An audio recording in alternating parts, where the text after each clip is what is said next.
Yes. Welcome. Welcome back to the Bees Like That podcast. As always, I'm your host, Chris.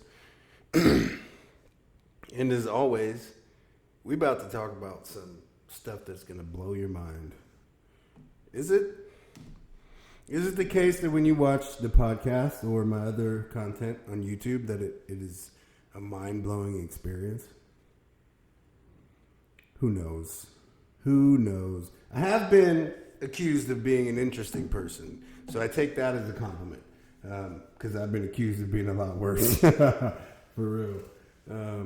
Funny how as life goes on, we change and grow into versions of ourselves that we could not even have pictured. And I'm like, for real, y'all, like, it's crazy. Those of you out there, the peakers and not speakers, it's all good, though. Tuning in, views count too, man. Those among you who choose not to subscribe, but stay abreast of everything that I'm doing, I appreciate it. Albeit, it's a little weird. It's appreciated nonetheless. But y'all can attest to the differences, I mean, that are undoubtable, undeniable. You see them. They're real. They're tangible. They're things that have happened in my life that have set in motion elements of change that even if I wanted to screw my life up, no doubt that I could. There's just, I don't know. I think that it's just uncanny. Anyway, something that I've been asked, and I have been asked recently, is if this is the only thing that is, or the major element of success when it comes to physique and fitness regarding me and my goals and where I'm at. So more than once I hear a couple of things. One, what do I need to eat to look like you? Okay, well, food. What do I need? All I need is a cutting program. No, that's among the, I mean, that might be something that you need, but that's definitely not all you need. So to that, let's speak to that really quick. So, more than once, people who have said that last statement to me are people who are in the category of people who really. So let's back up and say this: a cutting program or nutrition programming that is written specifically for the purpose of a cut. That is, if you're gonna cut, you are within striking distance of a very, I mean, for all intents and purposes, an optimal physique. So what do I mean by that? Within the fitness context, you're within striking distance of sub 10% body fat. Above that, that's not a cut. That's just weight loss. Right? I mean, yeah, from 20 to 15, like, you can get pretty athletic looking. But everybody who knows, who's done it, there is a significant difference between 15 and sub 10. And the effort required and the dedication and work required to hit 10 and get below 10, it's a different animal. So, unless you're within, like I say, within striking distance of 10 and sub 10, that's not a cut for you. This is a fun way to say, yeah, weight loss. No, that's not a cut for you. That's weight loss for you. Why do I say that? Because it is important to manage expectations, right? If you fall into a category of people who, let's say, to hit even 25% body fat, you need to lose more than 100 pounds. Cutting shouldn't even be in the conversation for you. What you should be talking about is developing healthy habits, building muscle, and of course, weight loss, and health biomarker improvement. So we want things like cholesterol to improve. We want hypertension to improve. So like high blood pressure and stuff like that. We want sleep hygiene to improve. Likely if you're above 30% BMI, you probably are pre-diabetic or are diabetic, who knows. But then we're now in the realm of significant health concerns. So we've departed from like aesthetic fitness goals. That's not what we're talking about with you. No, we're not talking about that with you right now. We're talking about saving your life. So,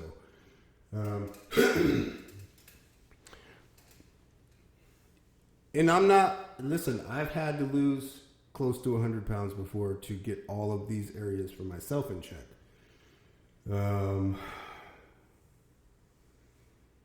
And for me, where I'm sitting right now, from a bodybuilding standpoint, in 20 weeks, I will be sub 10% body fat. So this prep or cut for me is a relevant conversation.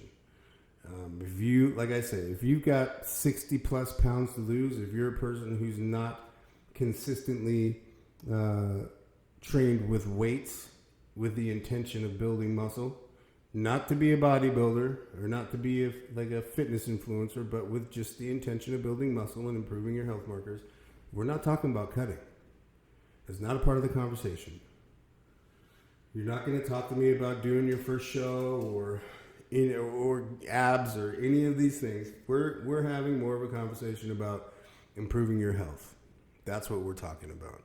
So that's why I said what I said.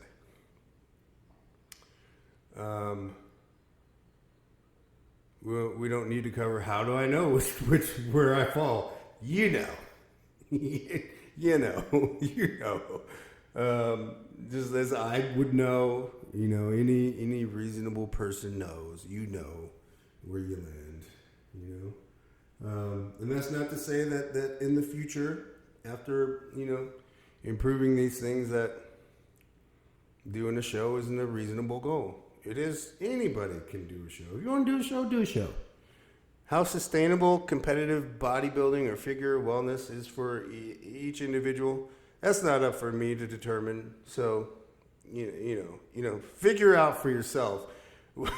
Again, a conversation about cost and value. How you find out really quickly upon entering and then completing a prep, let alone a show, just how much bodybuilding means to you. How important to me is this lifestyle? For me, I love it. I love the challenge of it. I love the renewal of it. Like I said, it's one of those things you got to figure out for yourself. And I will say, though, that if you are a person who has gone through a prep and you've competed in a show, even if that experience was overall an unpleasant one, to see it through is a remarkable thing. It's no easy feat. This is not like any other sport in any way. There are elements of it that make it team related, like you have a coach and you have support systems, but when it comes to the work, like, you're not working on your passing, you're not working on like your court IQ or like your teamwork IQ. This is a single participant endeavor. And at the end of the day, when you step on that stage, there's no hiding it. There's no hiding it. You very well could have worked very, very hard and accomplished not a whole lot, depending on your approach. or how consistent you were. But again, that negative experience, oh man, it would be really, really tough. I have someone who I consider a friend, who had a horrifying experience with their first show. They did say again that there were elements of it that they appreciated. It was a lot of fun, and this person, I think, has the spirit in them of bodybuilding and fitness. So it would be cool to see this person, heal a bit from the negative aspects of that experience, and maybe perhaps come back around to and be able to experience the positive and spiritual elements of the experience in the sport, because they're there for sure in spades. But universally, for anyone, well, most people, barring a few with medical, like serious medical obstacles, so many things can make a negative experience of your first prep and show. I mean, from coaching to stress to personal life, I am supremely fortunate that with my first experience with prep and a show, my wife was, she was phenomenal. I mean, she paid attention to everything that I was going through, and while she didn't understand all of it, she knew and understood how just important this whole thing was to me, and that I needed to see this through, no matter how it went. I needed this, and she was incredibly selfless, put a lot of her own needs second so that I was successful in this prep. Anticipated, like I say, paid attention and anticipated a lot of my needs. And so many of those little things in this sport are so important, and they make a huge difference. And I am thankful to this day that I had her through that experience, and that she's the one that was backstage with me, and she was the loudest in the crowd when I hit the stage. Shit. When anybody hit the stage, ain't nobody in the crowd, whether they had a group of 10 or a single person, was louder than my wife that day at that show. So shout out to her for that. But like, if you didn't have that, those kinds of things are incredibly important. Like, that support leading up to a show is huge. Like, you can have a shitty coach, but if you had great support in your personal life, like if the stress there was as minimal as possible, chances are you're going to have a good experience and like take away some good memories from that.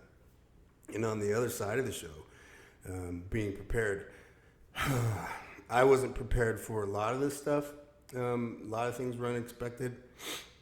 I'm not going to assign any blame for that. I'm just going to call it like it is. I wasn't prepared for what was to come on the other side. However, did receive some good guidance in coaching afterward. So that got me through, the worst of it, like the sleep disturbances and like the insatiable urge to eat and just eat junk food. That, I think, was the hardest. Like, it was so tough to rein that part in and get it under control, because I don't know, dude, if you've not experienced it, it is like the most visceral and like basal reptilian brain instinct experience that I've ever had in my life. But we came out of it. Hormones balanced, sleep disturbances leveled out, and I'm sleeping like a baby again. Had to end the bulk early because the snoring returned. Nobody likes that, but anyway.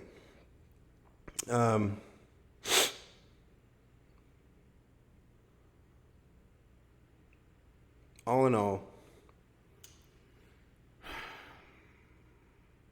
takeaways from this episode. Be realistic. I mean, you've heard this since like 5th grade. Set realistic and simple, measurable, and attainable goals, especially with regard to fitness. Because I've seen so many people with tremendous potential shoot themselves in the foot early and end the process, because of unrealistic expectations set. So, realistic expectations, and be patient. Like 6 months on the front of it sounds like an incredibly long time. But when it's gone and it's over, that 6 months has passed, you realize just how quick that time goes.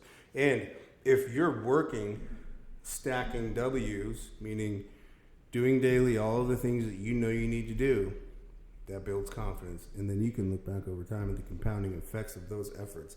And that could very well mean the difference between having a six-pack this summer like you've been threatening to do for the last 5 years or not. So, saying no, being the fucking, the bump on the log, nope to the White Claws, nope to the cookouts, nope to the dinner dates, nope to the donuts, nope to the lunches, nope to the brunches, nope to the margaritas, no to the mimosas, no to the any and all of it.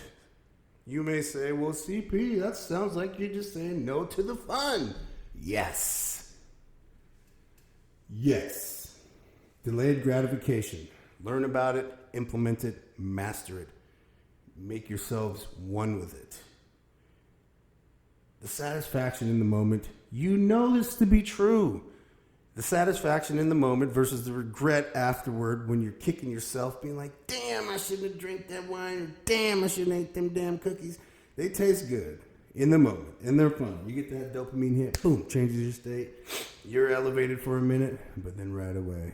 Sometimes, before it even gets past that little hangy-downy thing in the back of your throat, you regret it. So set timelines for yourself. Set timed and scheduled days and times where you have a free meal, where you let your hair down and have some fun with some food. However freaky y'all want to get with it. Me, I just usually eat it. But, hey, whatever. And some of y'all like to take pictures of it and shit, too. It doesn't have a chance to survive long enough for a picture or a photo op with me most of the time. I like to have that fun and get it done. And then it's back to business as usual. And I'm telling you, the rewards in the mirror, in how you feel, and how you sleep, and how you're impacted in your daily life with your overall sense of well-being, of accomplishment, and all of these things, patting yourself on the back, feeling good for after a job well done, of a week's worth of work and jobs well done. These rewards, much, much richer and fulfilling than in the moment. Right? So, if you ain't do it on the way in, do it on the way out. Hit that like shake. Hit that like, subscribe, and post notification bell so you can stay up to date on all the cool, fun shit that we talk about here on the Bees Like That podcast. Peace, y'all.